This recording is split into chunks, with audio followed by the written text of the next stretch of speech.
మంత్రాలయం పీఠాధిపతి శ్రీ శ్రీ శ్రీ జగద్గురువు సుబుధేంద్ర తీర్థ స్వామీజీ గారు మంత్రాలయం 40వ పీఠాధిపతి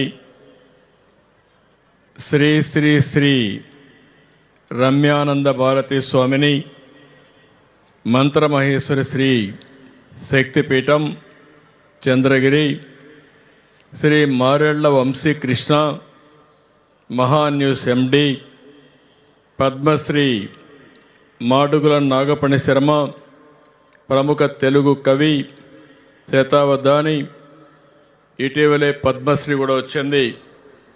అదే మాదిరిగా ఈరోజు ఈ మహాశక్తి శివోహం కార్యక్రమం గట్టిగా అందరూ కూడా శివుని ఒకసారి ప్రార్థిద్దాం. ఓం నమః శివాయ.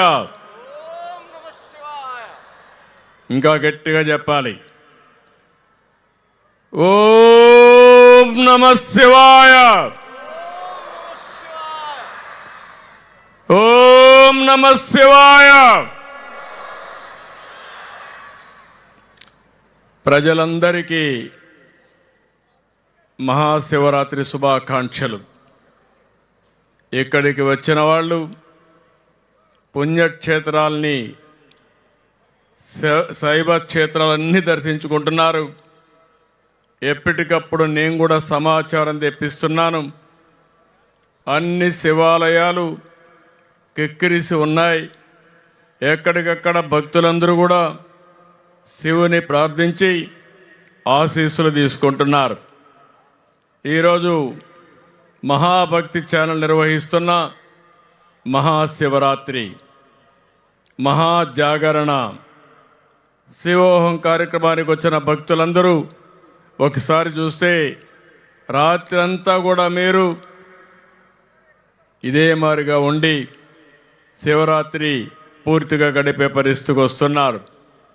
ఇప్పుడే చాలామంది మాట్లాడారు. దేవతల కొలువైన ప్రాంతం, దేవతల రాజధాని అమరావతి, ప్రజా రాజధాని, మనందరి రాజధాని అమరావతి. సాక్షాత్తు అమరలింగేశ్వరుడు నిలిచిన పుణ్యభూమి మన అమరావతి. అలాంటి నేలపై ఇలాంటి మంచి కార్యక్రమాన్ని తలపెట్టిన వంశీని మరొక్కసారి మీ అందరి తరపున అభినందిస్తున్నాం. ఈరోజు మహాభక్తి ఛానల్కు అదే మరి మహాగ్రూప్ చైర్మన్ వంశీకృష్ణ ఆయన సతీమణి గారికి మనస్ఫూర్తిగా అభినందనలు. చీకటిని తొలగించి ఆత్మజ్ఞానం ప్రసాదించే శివయ్య, శివశక్తి ఆయనకే ఉంది. అది ఆది భిక్షు ఆయనే. మనకు అన్నీ ఇచ్చేది ఆయనే. ముక్తి సాధించడానికి దగ్గర దారి ఏదైనా ఉందంటే అది శివారాధన, శివ పూజ. దానికి ఈ శివోహం ఎంతో ప్రేరణ ఇస్తుందని నేను భావిస్తున్నా. ఈరోజు మిమ్మల్ని అందరినీ చూస్తున్నాను. ఈ యొక్క ప్రజా రాజధాని అమరావతి నుంచి ఈరోజు మనందరం కూడా శివుణ్ణి ప్రార్థిస్తున్నాం. నేను ఎప్పుడు ఒకటే కోరుకున్నా, మళ్ళీ ఒకప్పుడు హైదరాబాద్ సికింద్రాబాద్ నగరం ఉంటే ఆ రోజు నేను సైబరాబాద్ నగరానికి శ్రీకారం చుట్టాను. అది భవిష్యత్తు నగరంగా ఆ రోజు ఆలోచించాం. ఈరోజు మీరు ఆలోచిస్తే అమరావతి భావి తరాలకు ఒక ఆదర్శమైన నగరం. దేవతల రాజధాని అమరావతి అయితే ఈ ప్రజా రాజధాని ప్రపంచంలోని తెలుగు ప్రజల కీర్తి ప్రతిష్టలు పెంచుతుంది. ఆ విధంగా చేయమని శివుణ్ణి ప్రార్థించానని చెప్పి కూడా నేను మీకు తెలియజేస్తున్నా. నేను ఎప్పుడు కూడా దేవుణ్ణి ప్రార్థిస్తే ఈ రాష్ట్రం బాగుండాలి, పోలవరం ప్రాజెక్టు పూర్తి కావాలి, నదుల అనుసంధానం జరగాలి, ప్రతి ఎకరాకు నీళ్లు ఇవ్వాలి, అభివృద్ధి జరగాలి, సంపద సృష్టించబడాలి. మళ్ళీ ఆ సంపద పేదలకు ఎప్పటికప్పుడు అందుబాటులో సంక్షేమ అభివృద్ధి కార్యక్రమాల ద్వారా జరగాలని. అందుకే ఈరోజు కూడా కోరుకున్నాను, స్వర్ణాంధ్ర 2047 2047కి ఈ రాష్ట్రంలో పేదరికం లేకుండా అందరికీ సమానమైన అవకాశాలు వచ్చి మన జీవన ప్రమాణాలు పెరగాలనేది నా ఆలోచన. అదే ఈరోజు శివుణ్ణి కోరుకున్నాను. ఇంకో పక్క మన రాష్ట్రం ఆంధ్రప్రదేశ్ అంటేనే ఆలయాలు, అత్యంత ప్రసిద్ధి పుణ్యక్షేత్రాలు, జ్యోతిర్లింగం, శక్తిపీఠం, ఒకే చోట కొలువైన శ్రీశైల మల్లికార్జున స్వామి ఆలయం మన రాష్ట్రంలో ఉండడం మన అదృష్టం అని చెప్పి మరొకసారి మీ అందరికీ విజ్ఞప్తి చేస్తున్నా.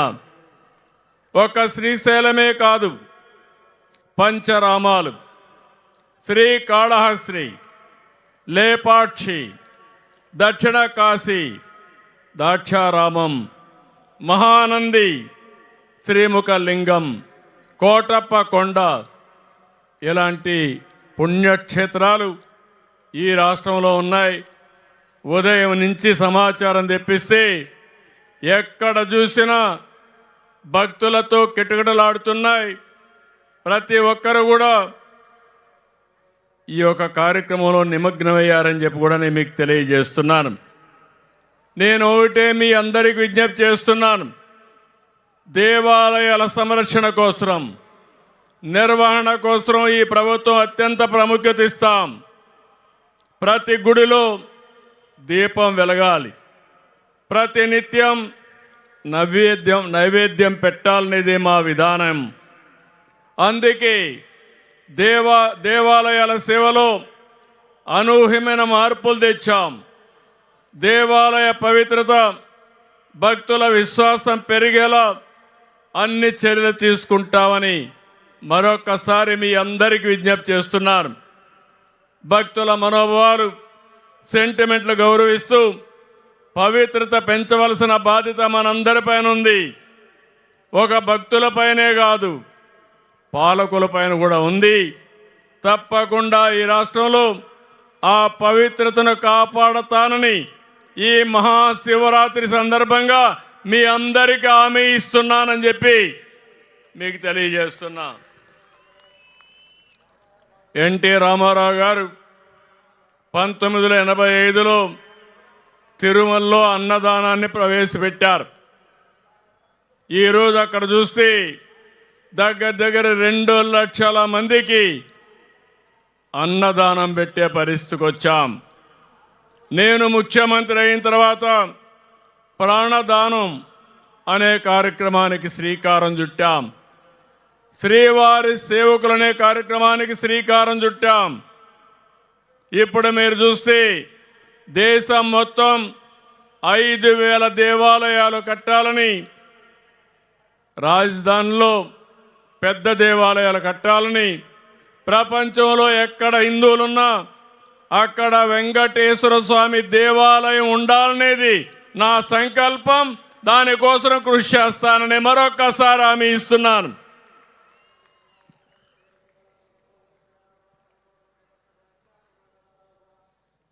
చాలామంది ఇప్పుడు కూడా మాట్లాడారు, ఏపీ అంటే quantum valley, data centre, IT hub, green hydrogen, green energy అని. టెక్నాలజీ అవసరం. సంపద సృష్టించాలంటే టెక్నాలజీ మనం అందరం కూడా అడాప్ట్ చేసుకోవాల్సిన అవసరం ఉంది. నేను ఆ రోజు హైదరాబాద్లో ఐటీని ప్రమోట్ చేయడానికి మైక్రోసాఫ్ట్ అధినేత బిల్ గేట్స్ని హైదరాబాద్ తీసుకొచ్చాను.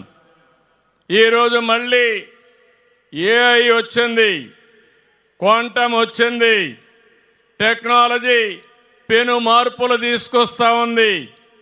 మన జీవితాల్లో మార్పు వస్తుంది.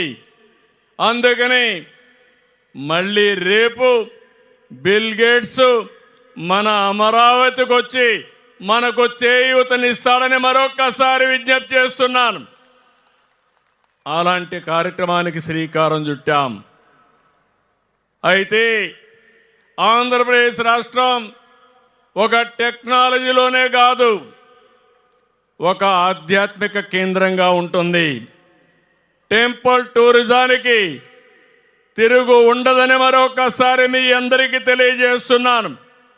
భారతదేశంలో పవిత్ర దేవాలయాలు ఎక్కడన్నా ఉన్నాయంటే దానికి చిరునామా ఆంధ్రప్రదేశ్ అని మరొకసారి మీకు విజ్ఞప్తి చేస్తున్నాను.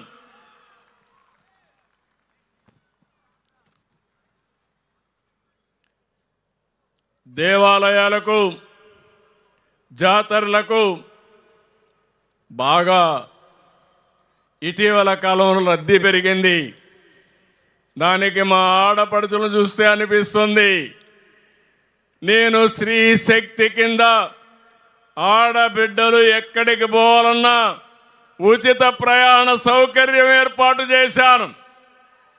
బస్సులన్నీ ఫుల్గా ఉన్నాయి, దేవాలయాలన్నీ కిటకిటలాడుతున్నాయి. భక్తులందరికీ కూడా దేవుణ్ణి దర్శించుకొని ఆశీస్సులు తీసుకునే పరిస్థితి వచ్చింది. అది కూడా ఒక కారణం. ఈరోజు మా ఆడబిడ్డలు ఎక్కడికి పోవాలన్నా ఎవరిని అడిగే పని లేకుండా ఈరోజు ఉచిత ప్రయాణ సౌకర్యం చేసే ఏర్పాటు కల్పించామని చెప్పి కూడా నేను మీకు తెలియజేస్తున్నాను.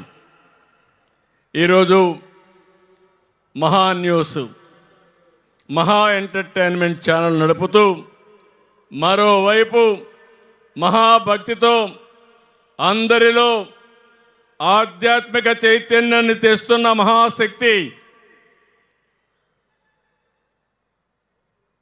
మన వంశీ. ఆయనకు, ఆయన బృందానికి మనస్ఫూర్తిగా అభినందిస్తున్నాను.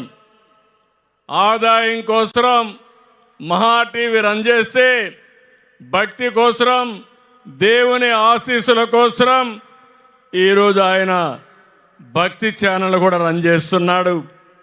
నేను పోయిన సంవత్సరం ఇక్కడ చూశాను. శివోహం కాకినాడలో సీతారాముల వారి కళ్యాణం, గచ్చిబౌలిలో శ్రీనివాస కళ్యాణం చేసి తెలుగు నేలపై భక్తి ఉద్యమాన్ని నడిపిస్తున్న వంశీని మరొక్కసారి మనస్ఫూర్తిగా అభినందిస్తున్నాను. రాబోయే రోజుల్లో, రాబోయే సంవత్సరం గోదావరి పుష్కరాలు వస్తున్నాయి. ప్రకృతిని ఆరాధించడం, పూజించడం మన భారతీయ సాంప్రదాయం. అందుకని ఓసారి నా అదృష్టం కూడా మూడోసారి గోదావరి పుష్కరాలు నిర్వహిస్తున్నాం. పై సంవత్సరం కృష్ణా పుష్కరాలు వస్తున్నాయి. అది కూడా మూడోసారి. నేనే ముఖ్యమంత్రిగా ఉండి 12 సంవత్సరాలకు ఒకసారి వచ్చే పుష్కరాలు 3 సార్లు చేయడం నా అదృష్టంగా నేను భావిస్తున్నానని చెప్పి కూడా నేను మీకు తెలియజేస్తున్నాను. అందు కూడా మీరందరూ కూడా ఇప్పటి నుంచే సహకరించి ఈ పుష్కరాల్ని మనం జయప్రదం చేసుకుంటూ ప్రకృతిని ఆరాధిద్దాం. నదుల్ని, చెట్లను, పశు సంపదను ఆరాధించే సాంప్రదాయం భారతీయ సాంప్రదాయం. విలువలుండే సాంప్రదాయం భారతదేశ సాంప్రదాయం. ప్రపంచంలో ఏ దేశంలోకి వెళ్ళినా అన్ని దేశాల కంటే కుటుంబ విలువలు కానీ, సామాజిక బాధ్యత కానీ ఉండే ఏకైక దేశం భారతదేశం అని చెప్పి కూడా నేను మీకు తెలియజేస్తున్నా.